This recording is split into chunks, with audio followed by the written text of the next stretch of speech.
Hello everyone. Welcome back to our channel English Avenue. Today I want to tell you a powerful story about a Japanese boy. His story is about time, regret, discipline, family, dreams, and the dangerous habit of saying, "I will do it tomorrow."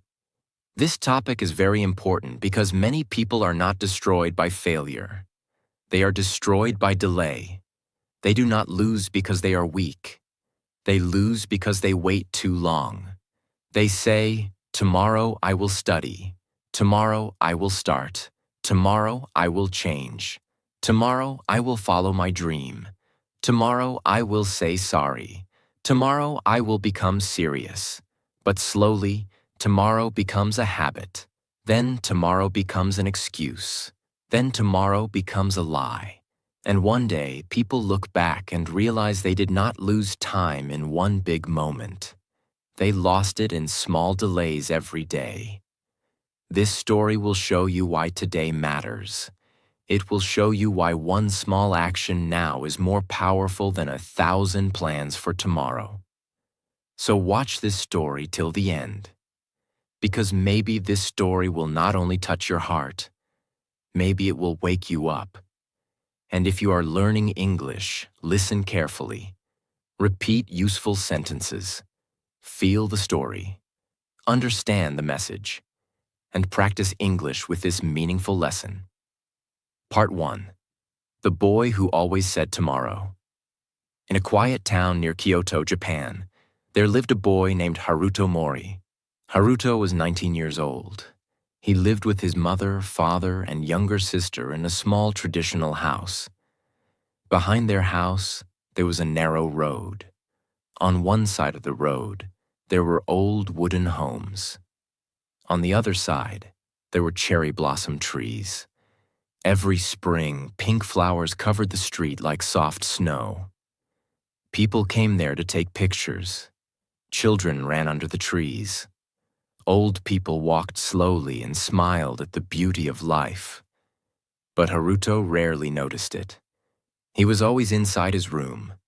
His curtains were closed. His phone was in his hand. His dreams were in his mind, and his actions were always delayed. Haruto was not a bad boy. He was kind. He loved his family. He respected his teachers. He had a good heart. But he had one weakness that was slowly destroying him.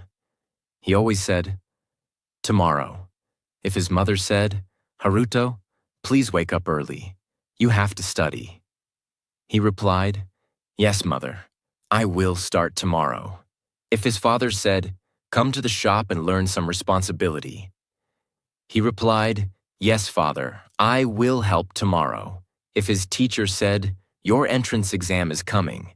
You must practice every day," he replied, "Yes, sensei. I will study seriously from tomorrow."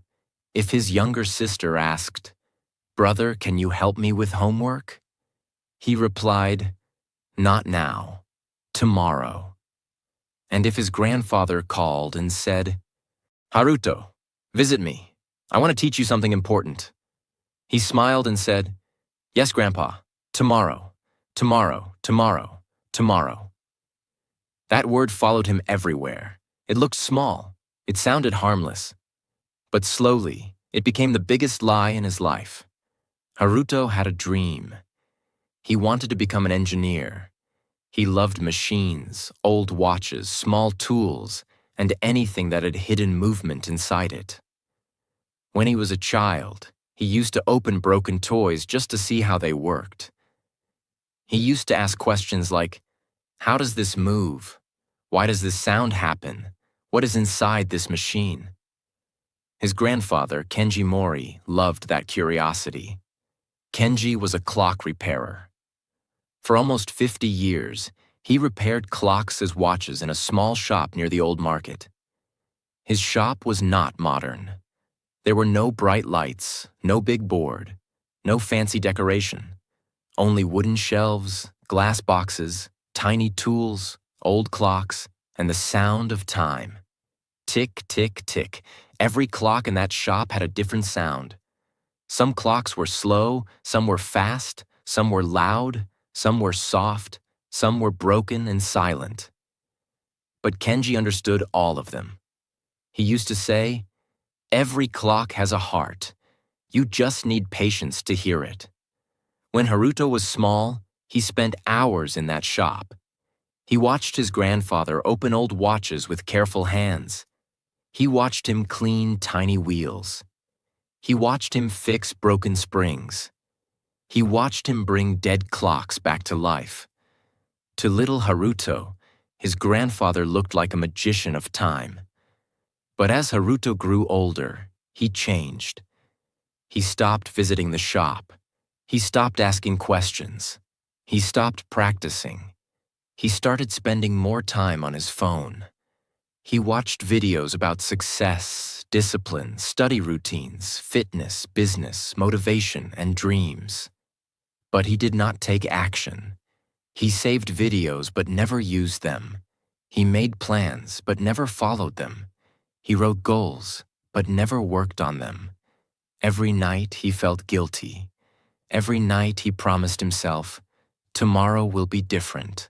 Tomorrow I will wake up at 5 a.m. Tomorrow I will study for 6 hours. Tomorrow I will stop scrolling. Tomorrow I will help my family. Tomorrow I will become disciplined." But every morning the same thing happened. The alarm rang.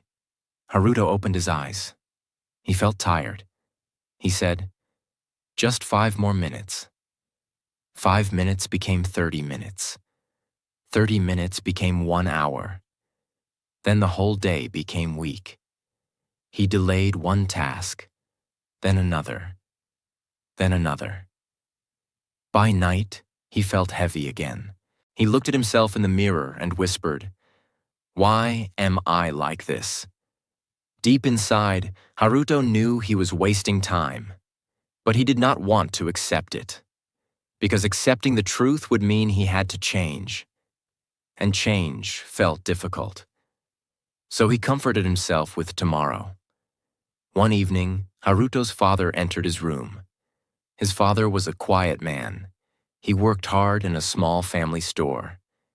He did not speak much, but when he spoke, his words were serious. He looked at Haruto and said, "You are young, but time is not young forever." Haruto looked at his phone and said, "I know, father.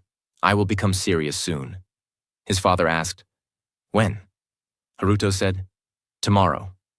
His father became silent. Then he said, "Haruto, tomorrow is a word lazy people use to protect themselves from today." Haruto felt hurt. He said, "I am not lazy." His father replied, "Then prove it with action, not with promises." Haruto did not answer. He felt angry, but not because his father was wrong. He felt angry because his father was right. That night, Haruto could not sleep. He opened his notebook. On the first page, he had written many goals. Become an engineer. Pass the entrance exam. Learn discipline. Help family. Make grandfather proud. Under those goals, there were many dates, but every date had passed. Nothing was completed. Haruto stared at the page for a long time. Then he closed the notebook and whispered, "I will start tomorrow." Again. The same lie. The next morning, his grandfather called him. Kenji's voice was weaker than usual, but still warm. He said, "Haruto, can you come to the shop today?" Haruto was lying on his bed.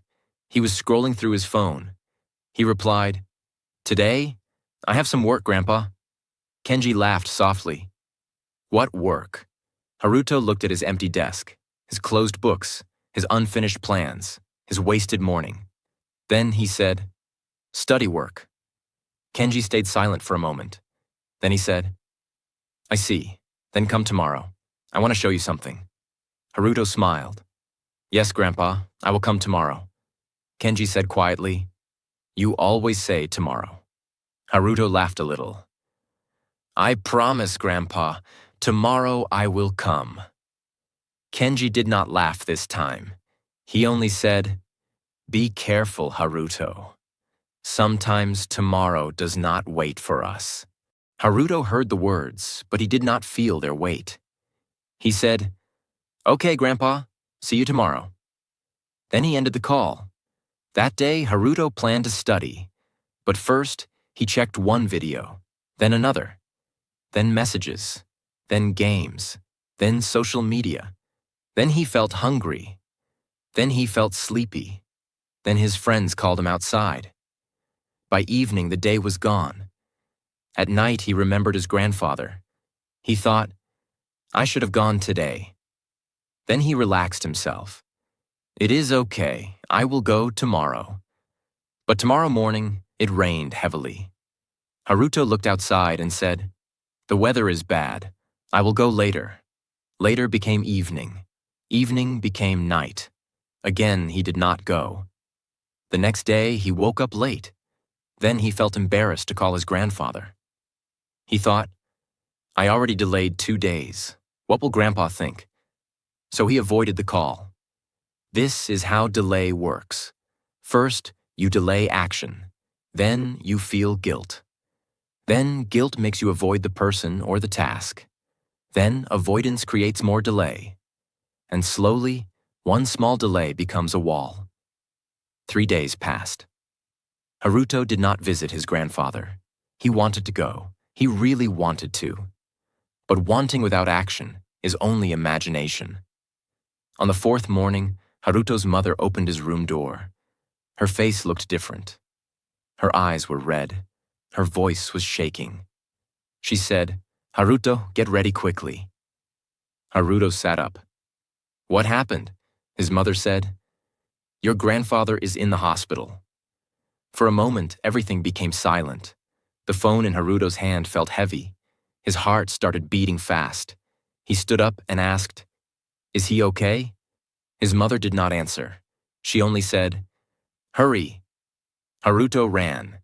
He did not brush his hair. He did not check his phone. He did not say tomorrow. For the first time in a long time, he moved immediately. On the way to the hospital, the city looked different. The same roads, the same shops, the same people. But Haruto felt like the world had become colder. His mother sat beside him in the taxi, silent. His father looked straight ahead. Nobody spoke, but inside Haruto, 1,000 thoughts were shouting. "I should have gone. I should have visited him. He called me. He wanted to show me something. I said tomorrow." When they reached the hospital, Haruto ran through the hallway. His shoes made loud sounds on the clean floor. He reached the room and stopped at the door. His grandfather was lying on the bed. Kenji looked smaller than before. His hands looked thin. His face looked tired, but his eyes were still calm. Beside him, on a small table, there was a wooden box. Haruto walked slowly toward the bed. His throat felt tight. He held his grandfather's hand. It was warm, but weak. Haruto whispered, "Grandpa, I am sorry, I was going to come." Kenji looked at him. He smiled softly, and then he said the words that would change Haruto's life forever. "You are always going to come tomorrow." Haruto could not speak. His eyes filled with tears. For the first time, the word tomorrow did not sound comfortable. It sounded cruel. It sounded empty. It sounded like a thief that had stolen moments he could never get back. Kenji slowly moved his hand toward the wooden box. He said, "I wanted to give you this in the shop. But maybe life chose this place instead." Haruto opened the box with shaking hands. Inside, there was an old pocket watch. It was silver. It had small scratches on the cover. It looked old, but beautiful. Haruto opened it. The hands of the watch were stopped. The time was 7:15. Haruto looked at his grandfather and asked, "Grandpa, why is it stopped?" Kenji took a slow breath. Then he said, "Because every clock stops one day."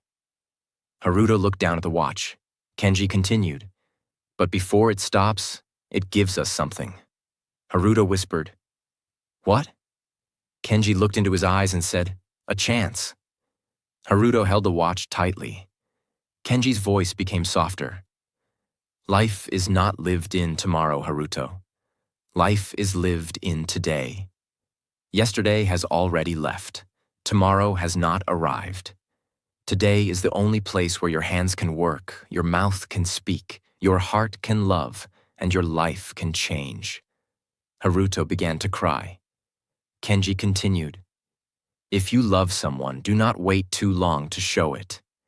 If you have a dream, do not wait too long to begin it. If you made a mistake, do not wait too long to correct it. If you want to become better, do not wait for a perfect day, because the perfect day may never come." Haruto said, "Grandpa, I promise I will change." Kenji looked at him deeply. "No." Haruto was confused. Kenji said, "Do not promise me tomorrow. Change before you leave this room." Haruto felt those words enter his heart like fire. Change before you leave this room. Not tomorrow, not later, now. He looked at the stopped watch again. 7:15. The time was frozen. But inside Haruto, something started moving. For the first time, he understood that delay was not small. Delay was not harmless. Delay was not just laziness. Delay was disrespect toward life, disrespect toward dreams, disrespect toward people who loved him, disrespect toward the time he had been given. He wiped his tears. He held his grandfather's hand more strongly, and in a low voice he said, "Grandpa, I will not say tomorrow now." Kenji closed his eyes for a moment. A small smile came to his face. Outside the hospital window, the rain had stopped. The sky was still gray, but a little light was entering the room. Haruto did not know what would happen next. He did not know how much time his grandfather had. He did not know how hard his journey would become. But one thing had changed. The boy who always said tomorrow had finally met the truth of today. Part 2. The first battle with today. After hearing his grandfather's words, Haruto did not feel like the same person. The hospital room was quiet. His mother was sitting near the window. His father was standing with his arms crossed. His younger sister was holding a small paper crane she'd made for their grandfather. And Haruto was sitting beside the bed, holding the stopped pocket watch in his hand. The time was still 7:15. Nothing moved. But inside him, everything was moving. His thoughts, his guilt, his fear, his regret, his shame, his love. His grandfather's words kept repeating in his mind, "Change before you leave this room." Haruto looked at his grandfather.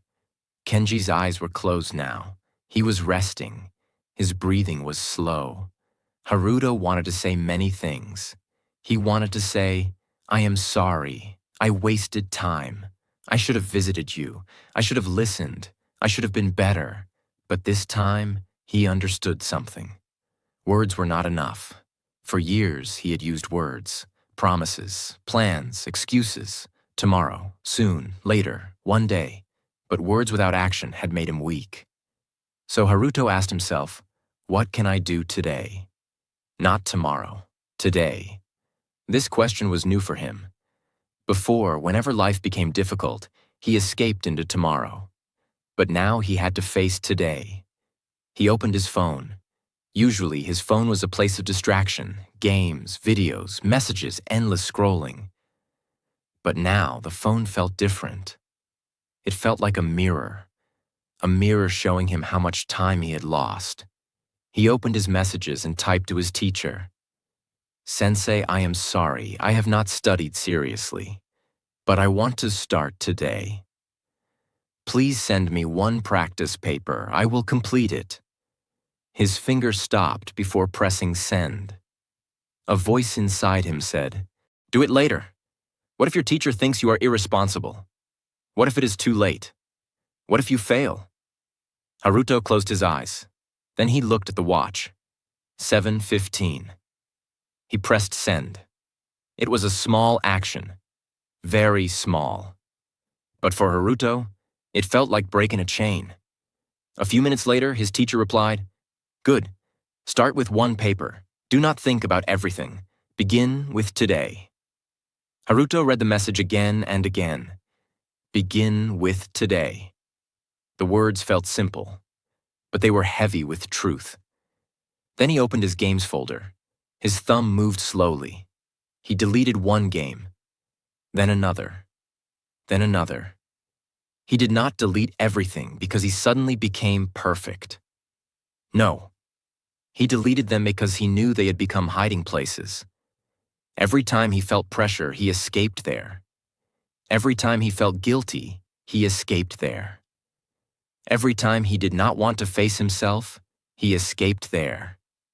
And today, he did not want to escape. His sister looked at him and asked, "Brother, what are you doing?" Haruto said softly, "I am removing the things that steal my time." She looked at him quietly. Then she said, "Grandpa will be happy." Haruto did not answer. His eyes became wet again. A few hours later, the doctor said Kenji needed rest, and only one person could stay inside for some time. Haruto's father touched his shoulder and said, "Go home for now. Your mother will stay here." Haruto did not want to leave. He felt afraid. He felt like if he left, something bad might happen. But his father looked at him and said, "Your grandfather asked me to give you something." Haruto looked up. His father took a small key from his pocket. It was the key to Kenji's clock shop. Haruto held it carefully. His father said, "He told me yesterday. If Haruto comes, give him the key. Tell him the shop is waiting." Haruto's throat became tight. The shop is waiting, not tomorrow, waiting now. His father looked at him with serious eyes. Do not go there to feel emotional only. Go there and do something. Haruto nodded. For the first time, he understood that pain should not become only tears. Pain should become action. That evening, Haruto went to his grandfather's clock shop. The old market was almost closed. The sky was dark blue. Small lights were shining outside the shops. The streets smelled of rain, wood, and warm food from a nearby restaurant. Haruto stood in front of the clock shop for a long time.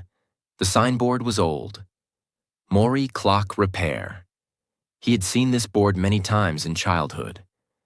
But today, it looked different. It looked like a door to his past, and maybe a door to his future. He opened the shop.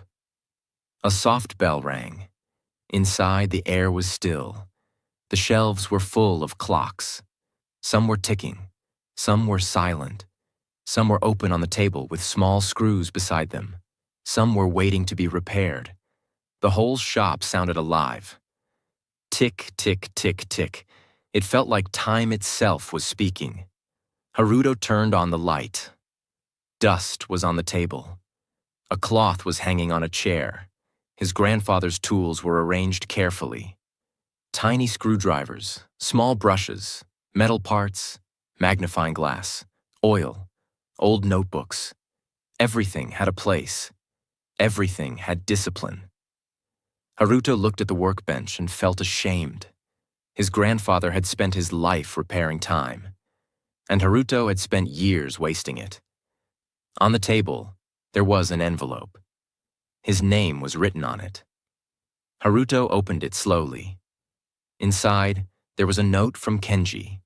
It said, "Haruto, if you are standing in this shop today, then do not only remember me. Work. Time respects action, not emotion. Do 3 things before you leave. Clean the table. Repair the small blue clock if you can. And write 1 honest page about what you have been delaying." Haruto sat down. His hands were shaking. 3 simple tasks. Clean the table. Repair 1 clock. Write 1 honest page. They looked small, but to Haruto, they felt huge. Because the real battle was not the table. The real battle was his habit. His old voice came back. "You are tired. Today was emotional. You can do it tomorrow. Just close the shop and come back later." Haruto almost believed it. Then he looked at the stopped pocket watch in his hand. 7:15. He whispered, "Not tomorrow." He picked up the cloth and began cleaning the table. At first it felt meaningless. How could cleaning a table change his life? But slowly he understood. This was not only cleaning. This was obedience to the present moment. This was his first proof that he could act now. He cleaned the dust. He arranged the tools. He put the screws in a small box. He wiped the glass. He opened the window for fresh air. The shop slowly began to look alive again. Then he looked at the small blue clock. It was sitting on the left side of the table. It had a cracked surface. The second hand was not moving. Haruto remembered this clock. An old woman had brought it to Kenji many weeks ago. She had said it belonged to her late husband. Kenji had told Haruto once, "People do not bring clocks only because they want time. Sometimes they bring memories." Haruto touched the blue clock gently. He did not know if he could repair it. He had watched his grandfather many times, but watching and doing are different things. This is where many people fail in life. They watch motivation. They watch tutorials. They watch success stories.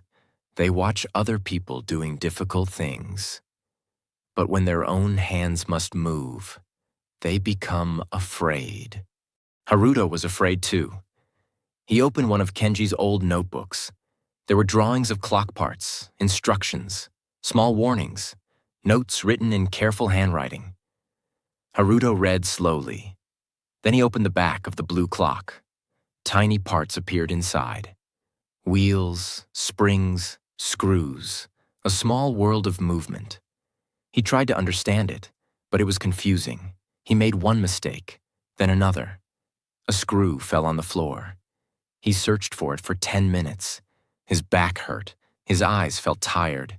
He wanted to give up. He said to himself, "I do not know how to do this." Then another thought came. Maybe I should wait. I will learn properly tomorrow. But this time, he caught the lie.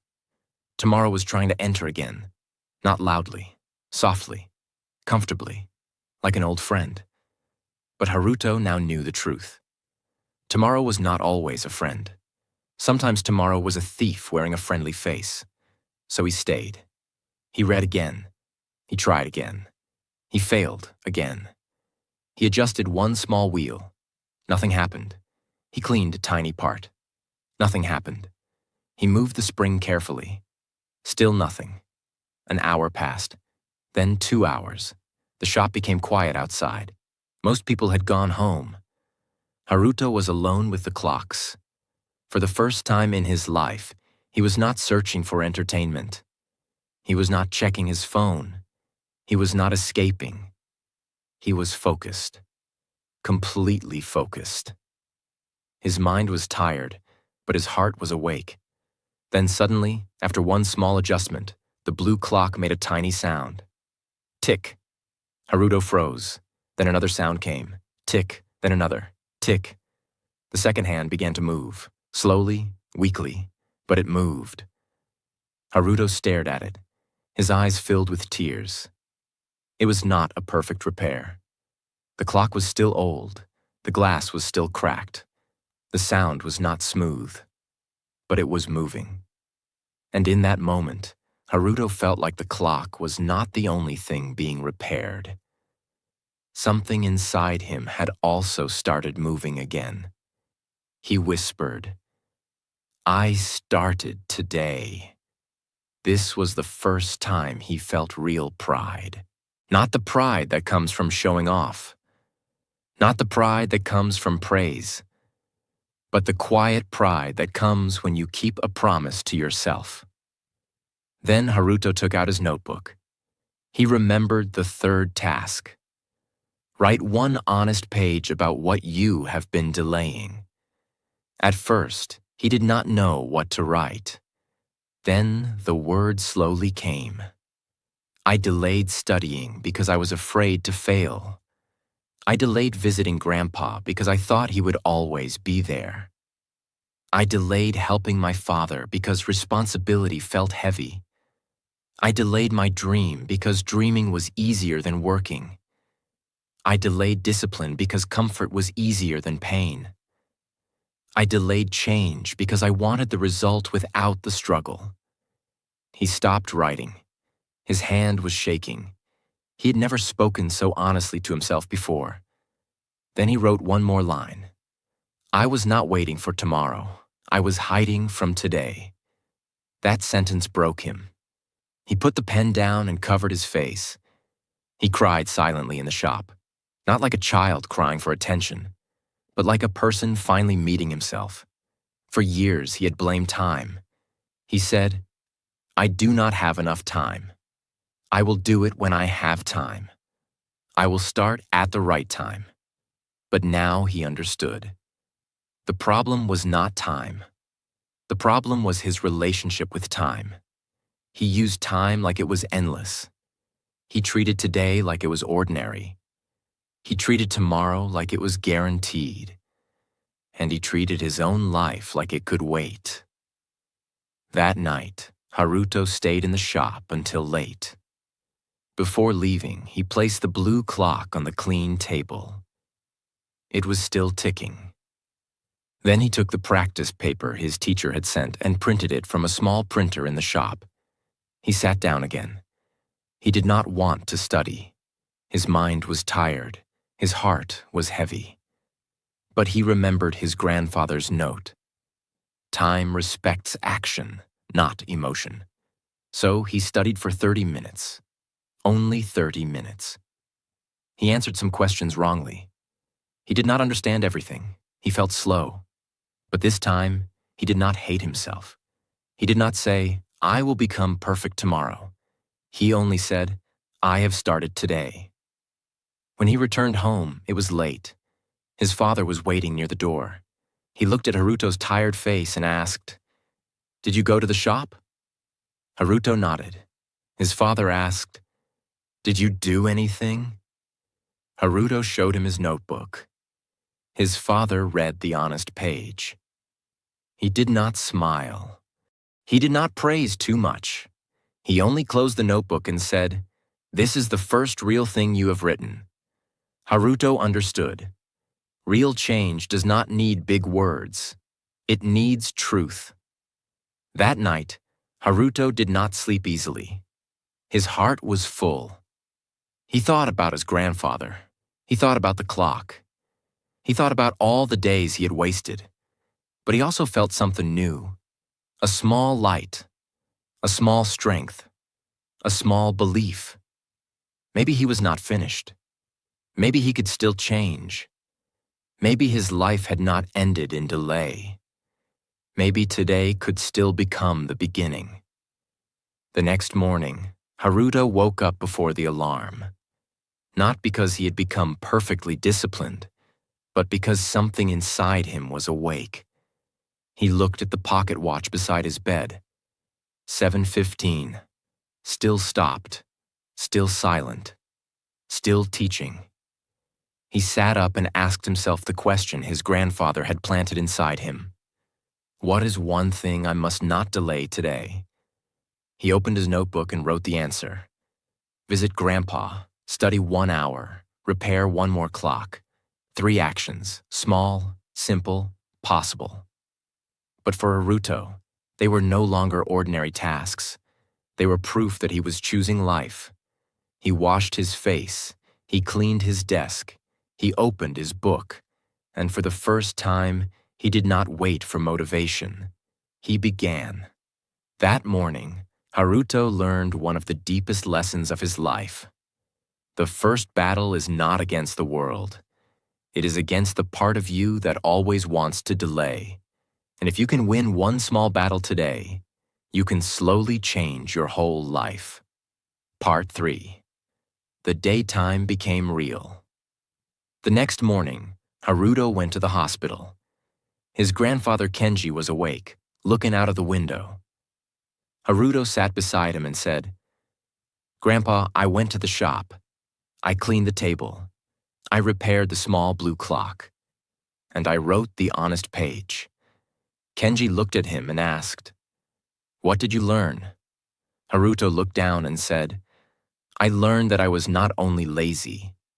I was afraid. I delayed studying because I feared failure. I avoided responsibility because it felt heavy. I made promises because promises were easier than action." Kenji nodded slowly. "That is wisdom, Haruto. A person changes when he understands the real reason behind his weakness."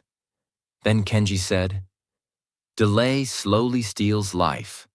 Some people delay because they are scared. Some delay because they want perfection. Some delay because they think tomorrow will save them. But tomorrow cannot save a person who keeps wasting today." Haruto held the stopped pocket watch tightly. Kenji continued, "When I was young, I wanted to become an inventor. But I waited for the perfect time. That time never came. Responsibility is not wrong, but I regret not giving even one small hour to my dream." Haruto's eyes became wet.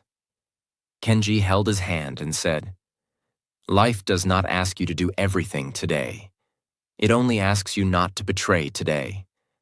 That sentence stayed in Haruto's heart. Then Kenji said, "Do not build your life on mood. Build your life on meaning. Mood changes, meaning stays." Haruto wrote it in his notebook. He asked, "What if I fail?" Kenji smiled softly.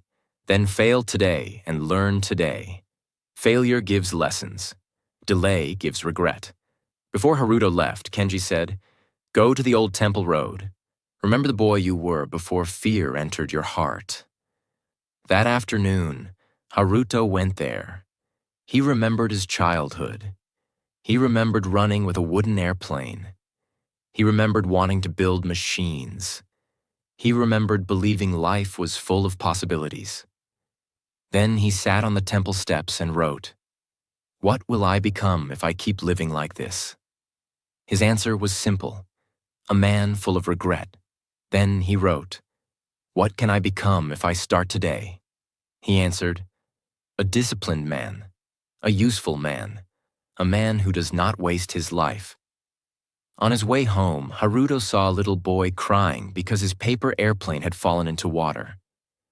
Haruto folded a new paper airplane and gave it to him. The boy asked, "Will it fly?" Haruto looked at the sky and said, "Only if you throw it." The boy threw it. It flew for a few seconds and fell, but the boy smiled. Haruto understood something deep. A dream cannot fly inside your hand. It flies only when you release it into action. From that day, Haruto followed one rule: one small thing today. If he could not study for 5 hours, he studied for 30 minutes.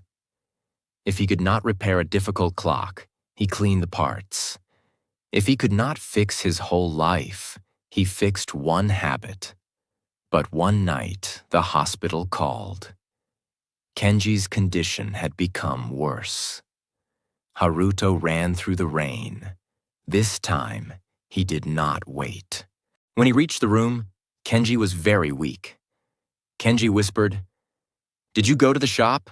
Haruto said, "Every day. Did you study?" "Yes, Grandpa. Not perfectly, but every day." Kenji smiled. "A moving life is better than a perfect plan." Then he whispered, "Do not become a man who remembers life only when death comes near. Remember it every morning." Haruto pressed the stopped watch against his chest. He knew his life would not be easy, but now it would be real. Part 4. The Boy Who Stopped Waiting. Kenji passed away before sunrise. The town was quiet, but in his small shop, hundreds of clocks kept ticking. Tick, tick, tick, as if time did not stop for anyone.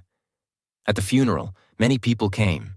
They spoke about Kenji's kindness, patience, and quiet help. Haruto realized something important. His grandfather was not famous, he was not rich, but he had touched people's lives, quietly, honestly, daily. And that is also success. After the funeral, Haruto went to the clock shop. The chair was empty. The silence hurt him.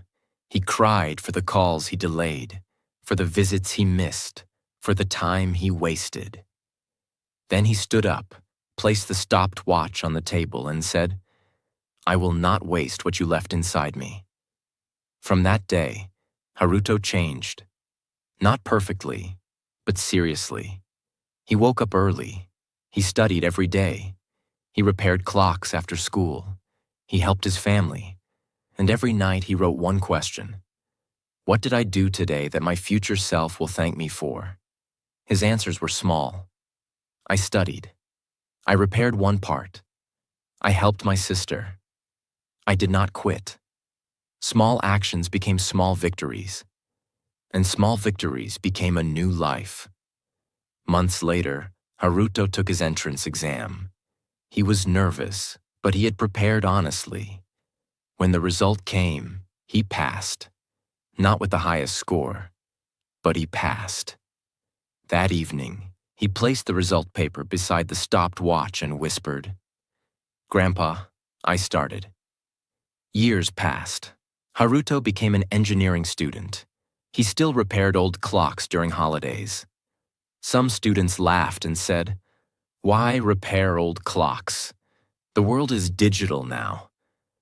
Haruto smiled and said, "Because old clocks taught me the value of new time." One day, Haruto gave a presentation at university. He brought the stopped pocket watch and said, "This watch does not work, but it changed my life." Then he told his story. He spoke about delay, regret, his grandfather, the clock shop, and the question that saved him. What is one thing I must not delay today? After that, Haruto started making short videos about time, discipline, family, and starting today. One video became popular. In it, he said, "If you keep saying tomorrow, ask yourself this: are you planning your future or escaping your present?" Many people were touched. One student started studying. One daughter called her mother. One man apologized to his father. One boy started his dream. Haruto understood that his grandfather's lesson had not died. It was moving from one heart to another. Years later, Haruto opened a small learning center beside the old clock shop. He called it the Today Room. On the wall, he wrote, "Start small, start honestly, start today." Every morning, he showed students the stopped watch. One student asked, "Sensei, why don't you repair this watch?" Haruto smiled and said, "Because this watch is not broken anymore. It already repaired a life." Then he said, "One day, every clock stops. Before that day comes, you have a choice. You can delay your life, or you can begin. Tomorrow is not always a lie. Sometimes tomorrow is hope. Sometimes tomorrow is planning. But tomorrow becomes a lie when you use it to escape today. When you say, 'I will study tomorrow but never open the book today. I will change tomorrow but repeat the same habits today. I will start tomorrow but waste today,' that is when tomorrow becomes dangerous. Life is not built in tomorrow. Life is built now. Today is where your hands can work. Today is where your voice can speak. Today is where your habits can change. Today is where your dream can begin. Do not wait for the perfect mood. Mood changes. Do not wait for perfect confidence. Confidence comes after action. Do not wait for perfect time. Time is already moving. Start with one sentence, one page, one call, one apology, one honest action. Because one small action today can change your whole future. So ask yourself, What is one thing I must not delay today? Do it, because one day every clock will stop. And when that day comes, the question will not be, what did you plan to do? The question will be, what did you actually live? So use today. Respect today. Begin today. Because tomorrow is a lie when it steals your action.